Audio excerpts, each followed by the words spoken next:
In the time remaining on our program, I want to talk about some of the questions and comments you've sent in, as I often do.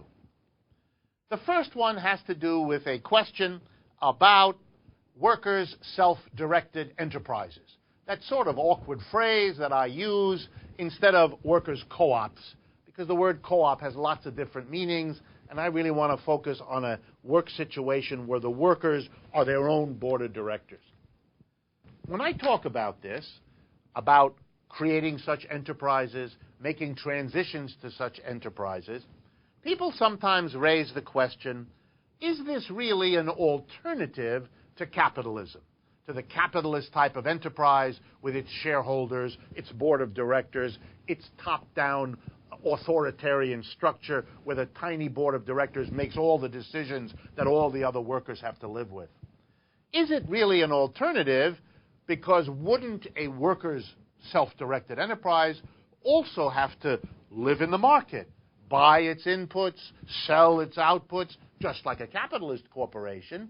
And if it's like a capitalist corporation in terms of its buying and selling in the market, then have we really gone to a non or a post-capitalist arrangement?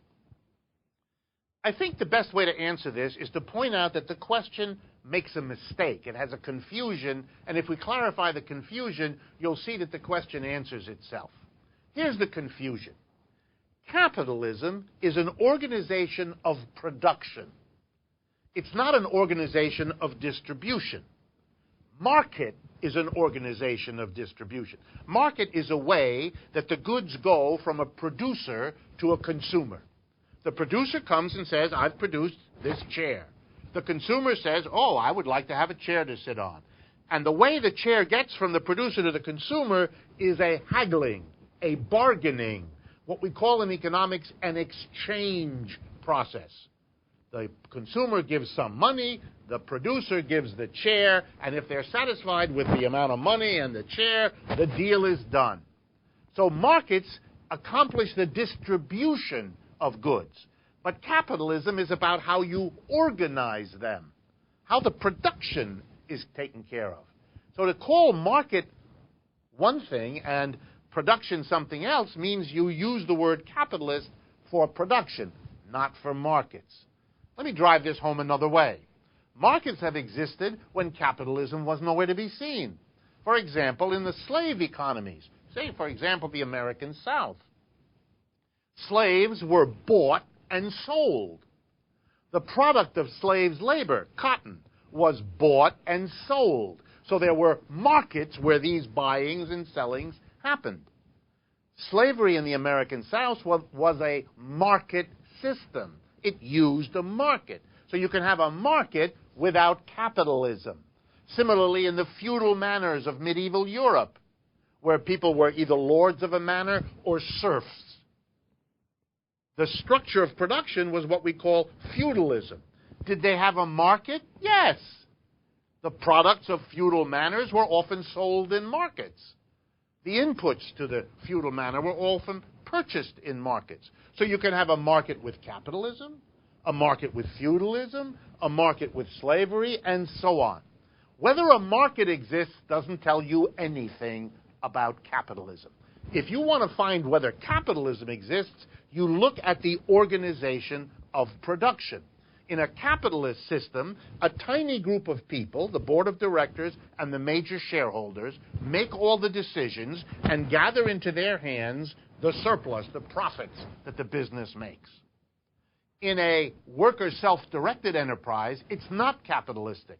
There is no division between those who do the work and produce the profits and those who get them and make all the decisions. Because in a worker self-directed enterprise, those are the same people.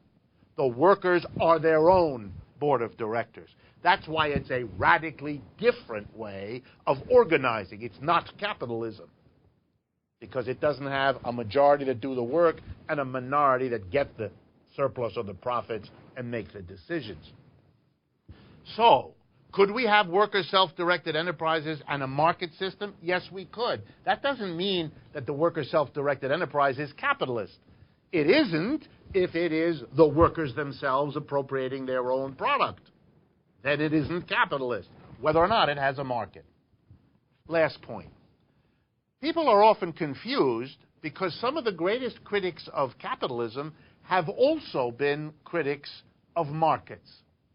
People don't like markets for all kinds of good reasons. Markets are very strange institutions, and I'm going to talk to you about that in future programs.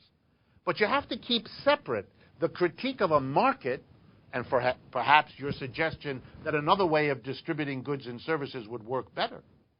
I remember once a story of a Thanksgiving dinner in which a family gathered.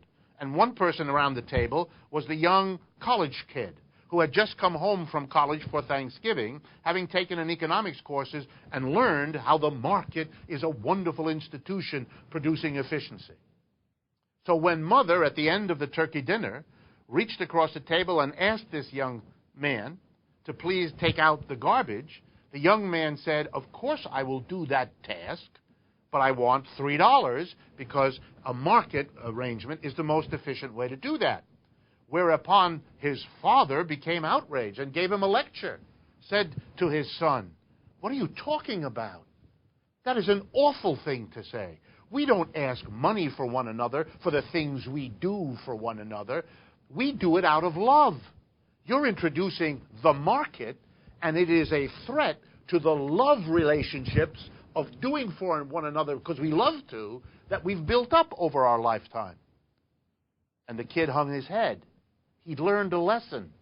The market isn't the best way to do things in a lot of situations. And here's a thought for you who are interested, perhaps, in critiques of market. If the introduction of a market arrangement destroys love inside a family, maybe having it in an economy does the same for the love inside a community. But whatever you think about markets, remember, they're one thing about distribution of goods. Capitalism is about the organization of production. They're not the same. I next want to answer a question about the institution of private property. The question is, okay, I can see your criticism of capitalism, but I'm not so keen on getting rid of private property. That seems to me to be very dangerous. So, what do you say, Mr. Wolff?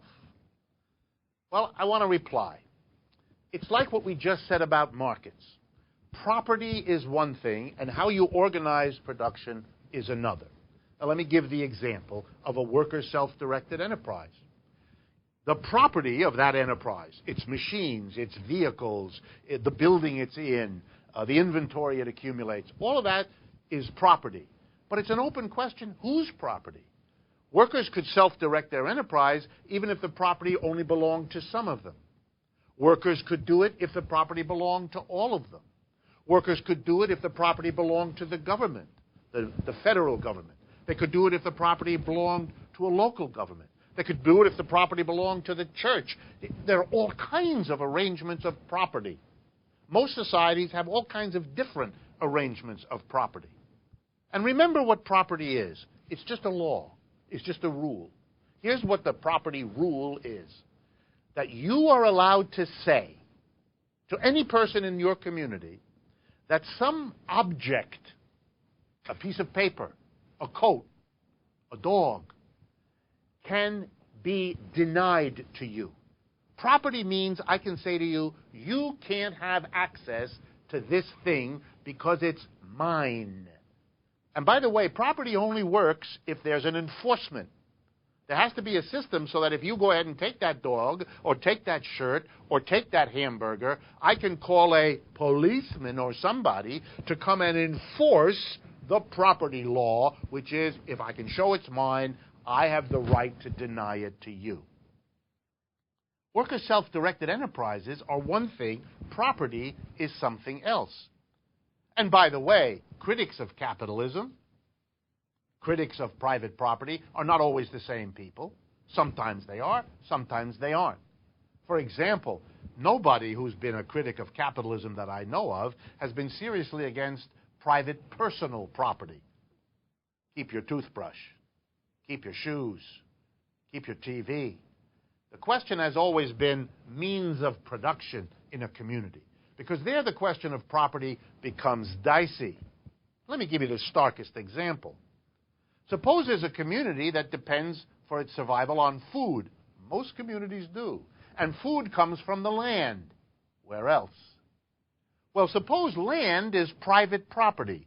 That means an individual, a private owner, or even a group that privately owned it, would have the right, that's what property means, to deny everybody access to their property.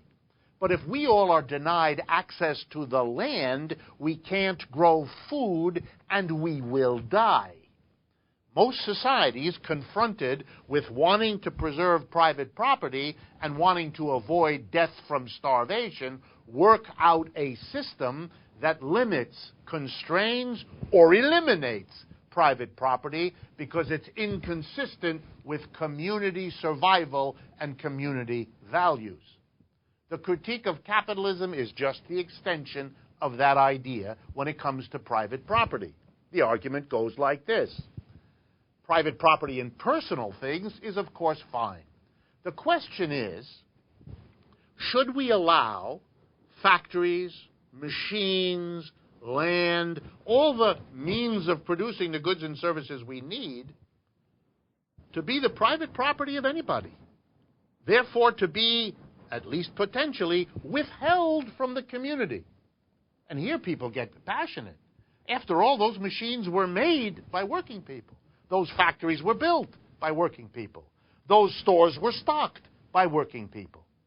The people together made these things, and even if somehow they became private property, it is unjust to allow anyone in the community to withhold from the community what the community needs to survive. That's a critique of private property. But that's a separate matter, like the critique of markets, from the critique of how you organize production. And worker co-ops, worker self-directed enterprises are, and that's a key point here, ways of organizing production, non-capitalist ways. The critique of capitalism is the critique of one way of organizing production in favor of another. It leaves open to debate and criticism, of course, whether you have worker self-directed enterprise with a market or without a market, with private property in the means of production or not. Those are questions the society will democratically work out. But we have to be clear to keep them separate so we don't confuse them and talk about one thing when we mean another.